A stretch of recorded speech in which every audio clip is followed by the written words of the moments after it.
in the gallery of Miss Shay Davis, also known as the Art Chick. And the piece that you're looking at right now is called Twisted. Is that right, Shay? Yes.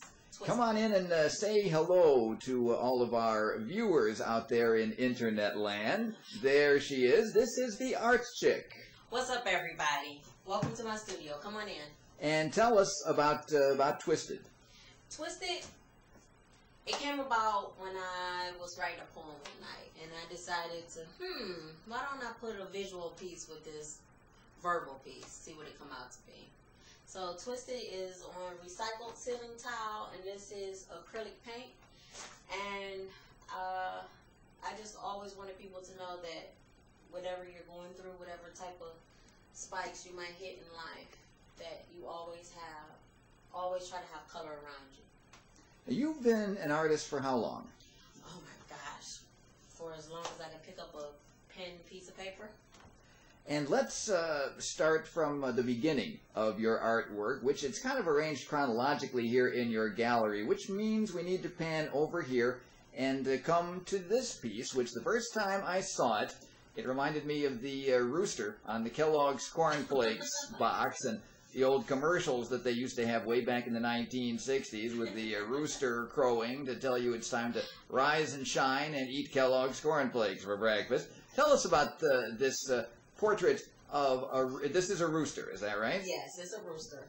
And I'm not that old, so I don't know anything about your rooster on the corn. You were not inspired by the Kellogg's Corn Flakes box to draw this rooster? Not at all. A friend just asked me to make her a rooster. She's a collector of roosters.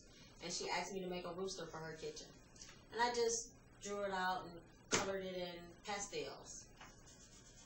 And what exactly did you use for this picture? We have some stuff on the table that we'll get to in a moment, which are pastels. They look, to the layman, which I am, they look like regular crayons, but apparently they are different than that. Is that right? Pastels, you have a little more control over the pastels, because the difference between crayons and pastels have oil in them. Crayons have oil in them too, but they have a little more wax and oil. So the consistency seems the same, but it's quite different.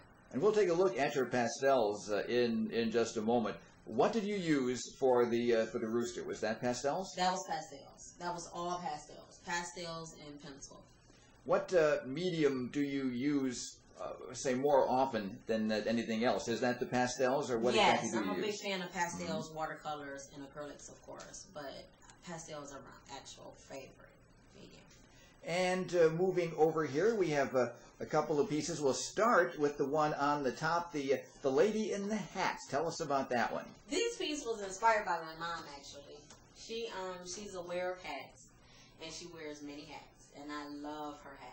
So I thought I would draw this piece for her, and it just evolved into something else where I turned it into which hat would you wear? And you know, the kids, they love the hat because they look cool, and they wanted to know, how did I get the hats to match the earrings? And you know, if you're a real big fashion buff, this will be something along the line of something that you would like.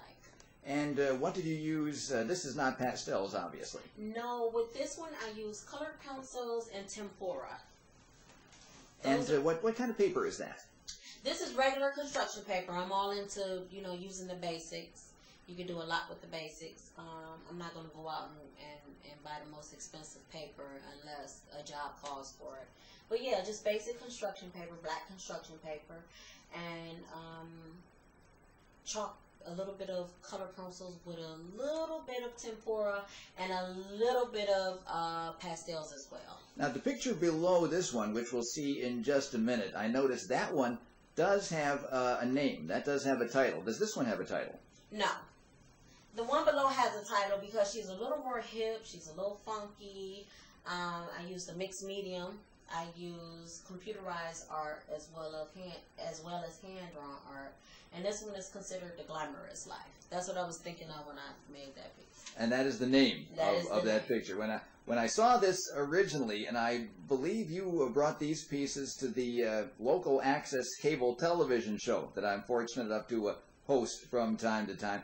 I saw that title, The Glamorous Life, and the song of the same name came back to me. The old song, I believe, written by Prince and performed by Sheila E., which, again, shows you how old I am. But that's the kind of person you envision when you hear that song, a lady who looks like this. Right. Well, Fergie actually remade that song. Uh-huh. And she just brought back a lot of, you know, some of the old grooves back. So, like I said, this chick, I would like to look at her and say, hey, she's a hip chick, she's a young girl, she's into her fashion, she's funky, and she's not afraid to show it. So that's why I chose The Glamorous Life.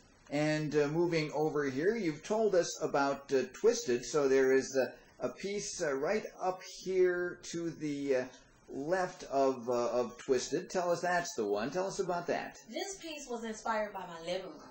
I wanted to get into some decor, some home decor. And the colors, and these are all the colors that are inspired in my living room furniture, my living room pillows, and I just got inspired one day to draw something that would look good in my living room.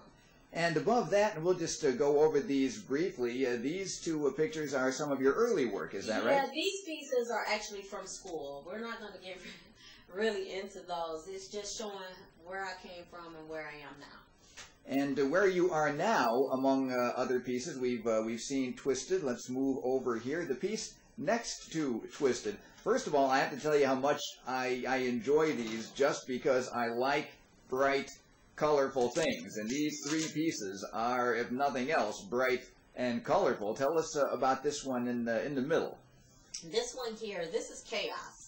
And Chaos is almost like Twisted, where you're talking about the different things that are going on around you, and you have to come to your center at one point or another, and that's where the gray color and the cloudiness, and you go through your down days. You always have to remember that you have color around you, so that's where Chaos was inspired by. And last but not least, this piece that is next to Chaos. What's that called, and what was the inspiration for that? This piece isn't called anything right now, because it's not finished, but this is definitely pastels, and my son came up with calling it Hot and Cold or Icy and Hot, so maybe we'll call it that when it's finished.